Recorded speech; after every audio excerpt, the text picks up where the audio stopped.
समय तथा गति की इकाई।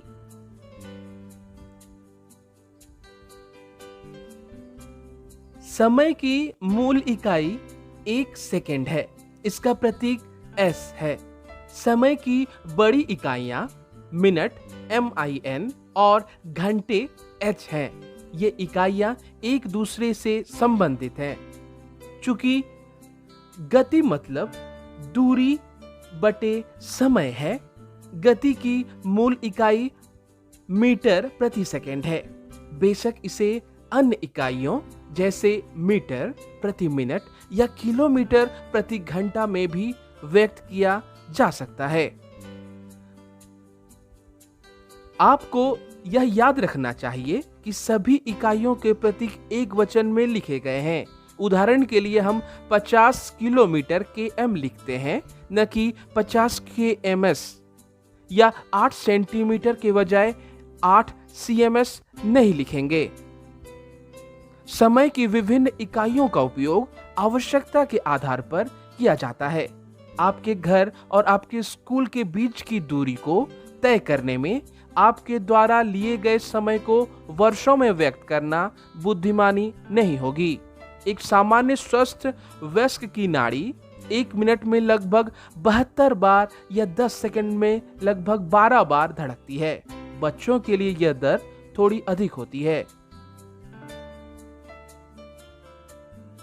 पेंडुलम घड़ियों के लोकप्रिय होने से पहले दुनिया के विभिन्न हिस्सों में कई बार मापने वाले उपकरणों का इस्तेमाल किया जाता था, जैसे धूप घड़ी, जल घड़ी, रेत घड़ी कुछ उदाहरण हैं। आपने जाना कि समय और दूरी का आप कैसे मापेंगे। आप कैसे किसी वस्तु की गति को भी माप सकते हैं। भूमि के समानांतर किसी गेंद की गति को मापना सीखें एक क्रियाकलाप द्वारा। जमीन में एक सीधी रेखा चाक पाउडर द्वारा खींचें। अपने किसी दोस्त से कहें इससे 1 या 2 मीटर की दूरी पर खड़े रहें। किसी दोस्त को कहें रेखा के एक पार से दूसरे पार तक गेंद को धीमे से धकेलें। उस समय पर ध्यान दें जिस समय गेंद रेखा को पार करती है, और यह भी कि जब वह रुकती है गेंद को स्थिर होने में कितना समय लगता है। उस बिंदु के बीच जिस पर गेंद रेखा को पार करती है और उस बिंदु के बीच जहां वह स्थिर हो जाती है। आप पैमाने या मापने वाले टेप का उपयोग कर सकते हैं। तालिका में आप रिकॉर्ड करेंगे। प्रत्येक मामले में गेंद की गति की गणना करें। एक बार जब आप किसी वस्तु की गति जान लेते हैं तो आप निश्चित समय में उसके द्वारा तय की गई दूरी का पता भी लगा सकते हैं। आपको बस इतना करना है कि गति को समय से गुणा करना है। तय की गई दूरी बराबर गति गुने समय। यह भी आप ज्ञात कर सकते हैं कि बताई गई गति से चलते हुए कोई वस्तु किसी दूरी को तय करने में कितना समय लेती है।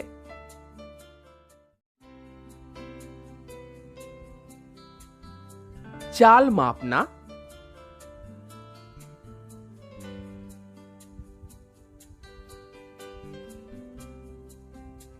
हम कारों, हवाई जहाजों, ट्रेनों आदि को गति में देखते हैं।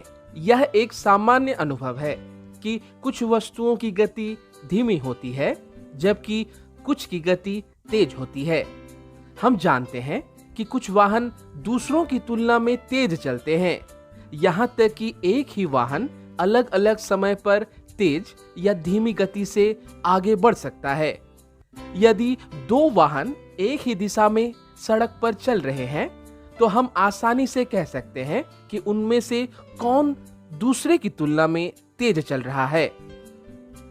गति शब्द से आप शायद परिचित हैं। उच्च गति यह इंगित करती है कि दी गई दूरी कम समय में तय की गई है, या किसी दिए गए समय में अधिक दूरी तय की गई है।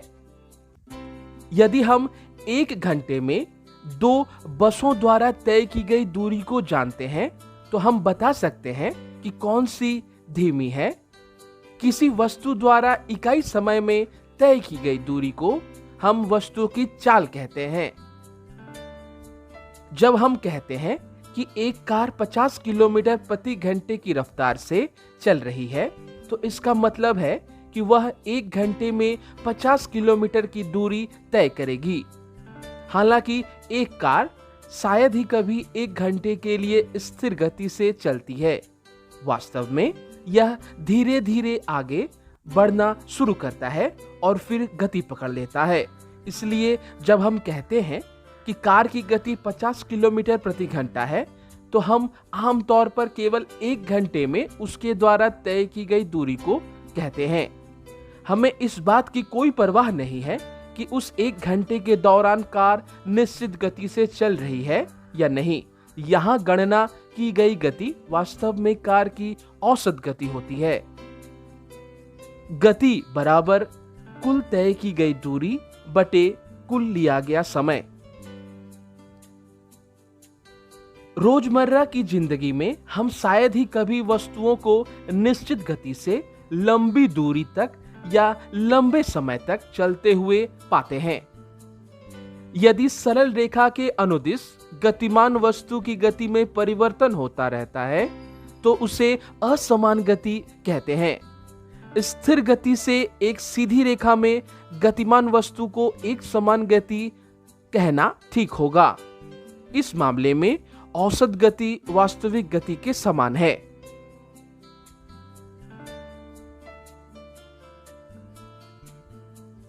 अगर आपके पास घड़ी नहीं होती है तो आप कैसे तय करते हैं कि दिन का यह कौन सा समय है? क्या आपने कभी सोचा है कि हमारे बड़े बुजुर्ग परछाई देखकर दिन का अनुमानित समय कैसे बता सकते हैं? हमारे पूर्वज देखा करते थे कि प्रकृति में कई घटनाएं निश्चित अंतराल के बाद खुद को दोहराती है। उदाहरण के लिए उन्होंने पाया कि सूरज रोज सुबह उगता है। एक सूर्योदय और अगले सूर्योदय के बीच के समय को एक दिन कहा जाता था। इसी तरह एक महीने को एक अमावस्या से अगले अमावस्या तक मापा जाता था।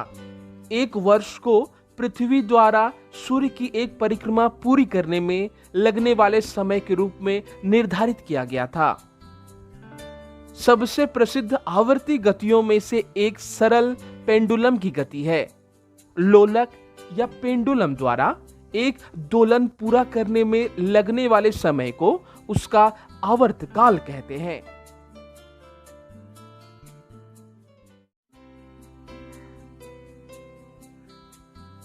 दूरी समय ग्राफ।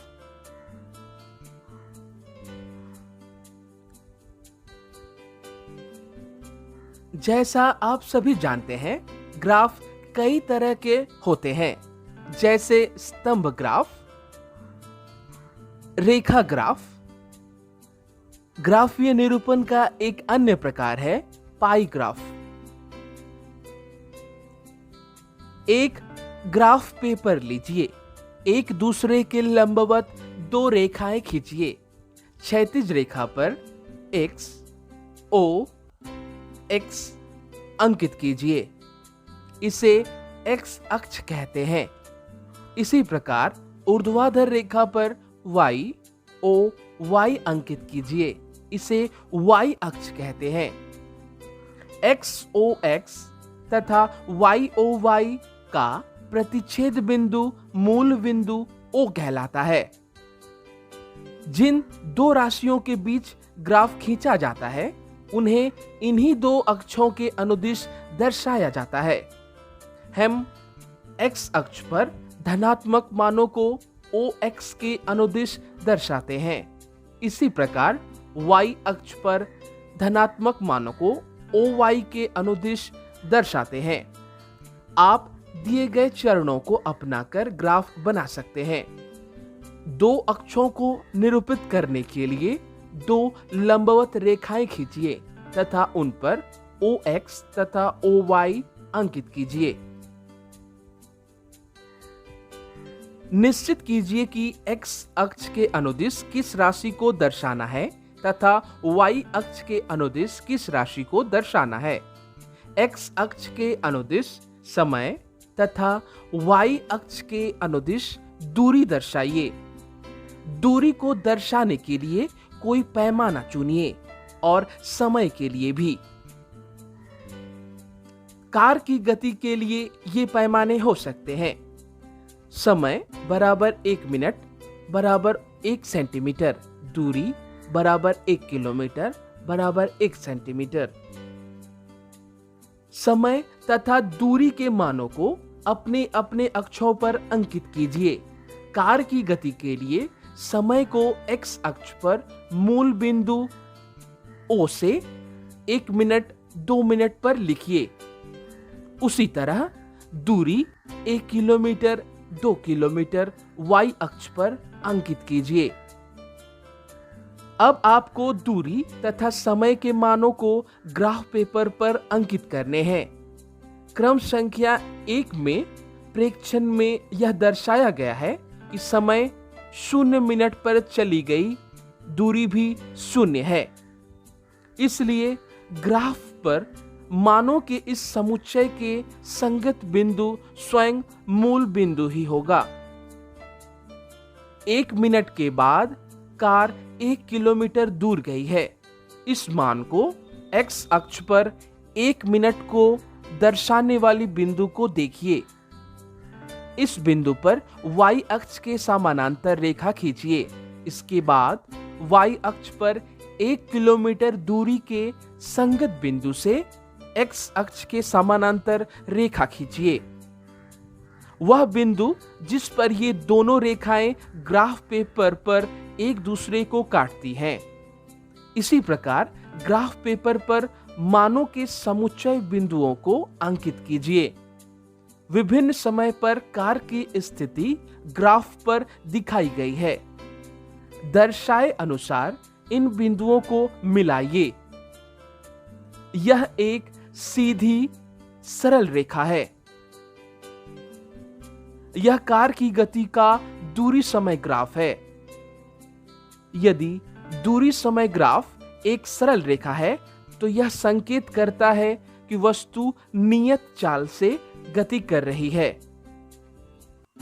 परंतु यदि वस्तु की चाल लगातार परिवर्तित होती है तो ग्राफ की आकृति कुछ भी हो सकती है।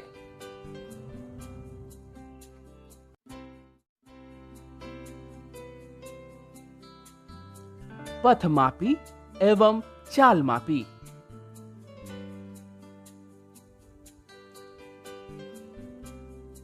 पथमापी या ओडोमीटर एक उपकरण है जो किसी वाहन द्वारा तय की गई दूरी को दिखाता है, जैसे साइकिल या अन्य वाहन।